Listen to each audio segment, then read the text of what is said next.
Hello and welcome friends, मैं doctor ज्योति आप सभी का आज के इस नए वीडियो में बहुत स्वागत कर रही हूं। और थंबनेल में आप लोगों ने जैसे देखा ही होगा कि ये वीडियो रहेगा मिसिंग पेट के बारे में। यानी आज और कुछ नया सीखने को मिलेगा, कुछ नया अपडेट मिलेगा।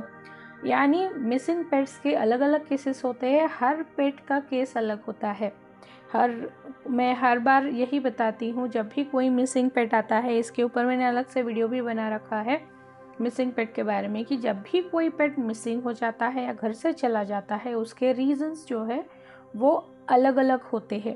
और बीइंग अ पेट पेरेंट हमें हर चीज़ समझनी ज़रूरी है। तो आज का ये वीडियो भी ऐसे ही रहने वाला है। और आगे बढ़ने से पहले आपको दी एम्प्रेस चैनल को सब्सक्राइब करना है, नोटिफिकेशन का जो आइकॉन है वहाँ पे ऑल पे क्लिक करना है। बाकी जितने भी सोशल मीडियाज़ है, फेसबुक, इंस्टा, लिंक्डइन, हर जगह पे दी एम्प्रेस का अकाउंट है, वहाँ पे भी अलग अलग इन्फॉर्मेशन शेयर होती है जो यूट्यूब पे शेयर नहीं कर सकते हैं। तो आपको हर जगह पे अपडेट मिलता जाएगा, तो आपको वहाँ पे भी सब्सक्राइब ज़रूर करना है। तो चलिए जानते हैं, आज वीडियो रहने वाला है कैट के बारे में। फीमेल कैट है और पर्शियन कैट है। और पर्शियन कैट का एक रिस्क बहुत ज़्यादा होता है कि उन्हें कोई उठा के लेके जाता है, कोई चुराना चाहता है, बेचना चाहता है, या फिर ब्रीडिंग के लिए इस्तेमाल करना चाहता है, या फिर वो इंडियन कैट्स जो है उस तरह से वो उतने ज़्यादा एक्टिव नहीं है, या फिर फ्लेक्सिबल नहीं होते हैं, और उतना करेजियस भी नहीं होते कि अगर उनके पीछे कोई लग जाता है तो कहीं भाग जाए या फिर कहीं पेड़ पे चढ़ जाए। बहुत मुश्किल होती है पर्शियन कैट्स को। तो ऐसे ही मेरे पास एक केस आया था नासिक से। फ्लोकी नाम है कैट का, और 3 दिन हो चुके हैं। फ्लोकी पता नहीं कहाँ चली गई। वो जनरली बाहर जाती नहीं है, यानी ऐसे कभी घर से दूर नहीं जाती है, लेकिन पता नहीं क्यों अचानक से वो गार्डन से चली गई 11 सितंबर को। और उसके बाद उसका कोई अता पता नहीं कहाँ पे चली गई। हर जगह ढूंढ भी लिया, उसे बुला लिया, उसके खाने की चीज़ें हैं, हर चीज़ ट्राई की, लेकिन कहीं पे उसका कोई रिस्पॉन्स नहीं मिला था।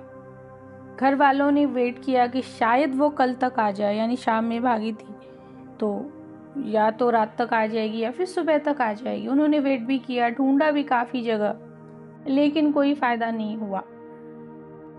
उनका जब मेरे पास कॉल आया था, तो जब भी मेरे पास मिसिंग केस का कॉल आता है तो मेरा फर्स्ट सजेशन यही रहता है कि आप लोग ढूंढिए, वही कहीं पे होगा, या फिर आपने ढूंढा, या फिर कुछ ऑप्शंस मैं बताती हूँ कि किस तरह से ढूंढना है, क्योंकि हर टाइम कम्युनिकेशन की ज़रूरत नहीं पड़ती है।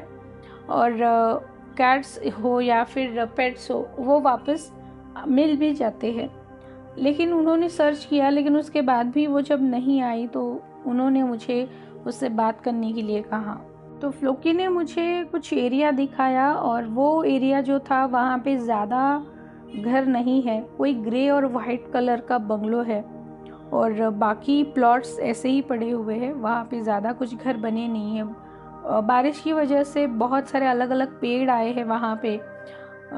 और वहाँ पे एक आई थिंक इनकम्प्लीट घर भी बना हुआ है। इनकम्प्लीट यानी कुछ ज़्यादा नहीं, सिर्फ फाउंडेशन का काम हुआ होगा, और थोड़ा सा ऊपर दीवार उन्होंने बांधी है, इतना ही दिख रहा है। और पहले तो मुझे उसके दीवार के ऊपर वो दिखी, घूम रही है, फिर रही है वहाँ पे दीवार पे। और बाद में मुझे वहाँ पे एक ह्यूमन हैंड दिख रहा है, और हाथ में कुछ ट्रीट्स के पैकेट्स है। और उसके बाद में वहाँ पे मुझे एक और मेल कैट दिखा, ग्रे कलर का पर्शियन है, और वो भी वहाँ पे घूम रहा है उसी दीवार पे। बाद में फ्लोकी जो है वो नीचे जो इतने सारे झाड़ियाँ बनी हुई है हरे रंग की, उसमें गई, वो छुप गई। और वो पर्टिकुलर ग्रीन कलर का एक प्लांट आता है, और वो बारिश के सीज़न में ही वो उगता है, और बहुत बार उसकी एलर्जी हो जाती है, क्योंकि जब भी थोड़ा बहुत भी वो हिल जाता है तो इतनी गंदी स्मेल आती है उससे। छोटे छोटे वाइट कलर के फ्लावर्स आते हैं उसमें, और ज़्यादातर लोगों को उसकी एलर्जी होती है। और वो उसी झाड़ियों में बैठी हुई थी, और जैसे ही वो चली गई मेरे हाथ पे पूरी खुजली होना स्टार्ट हो गया। मेरे हाथ पे पूरा इरिटेशन हो गया, रेडनेस आ गया, यानी इतना बढ़ गया कि वो मैं स्क्रैच करने लग गई मेरे हैंड पे।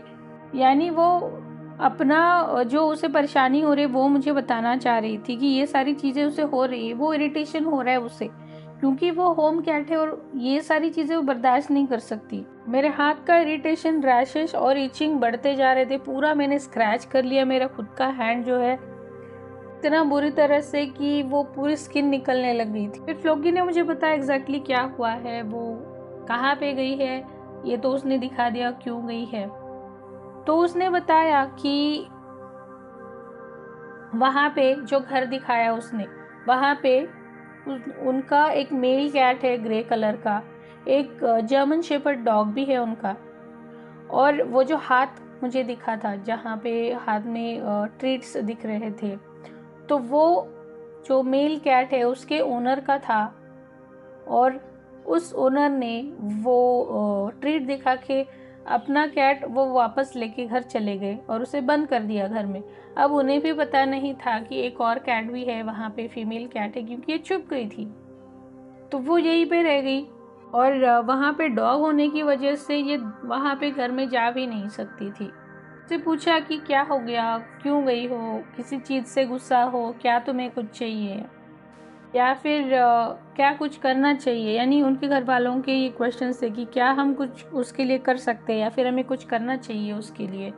उसका मेजर कंसर्न यही था कि वो हीट पे थी और उस पर ध्यान नहीं दिया गया, यानी मेल कैट उसके लिए ढूंढना ज़रूरी था, तो वो उतना सीरियसली नहीं लिया गया और इस रीज़न से वो खुद ही बाहर निकल पड़ी अपने लिए मेल पार्टनर ढूंढने के लिए, और उसने ढूंढा भी। बस इसी बात की उसे शिकायत थी कि पेरेंट्स को इस चीज़ पे ध्यान देना चाहिए था, मेरे लिए कैट ढूंढना ज़रूरी था, इसीलिए मैं खुद वापस आ गई। सिर्फ इतना ही उसका कंसर्न था और उसके लिए वो बाहर निकली थी।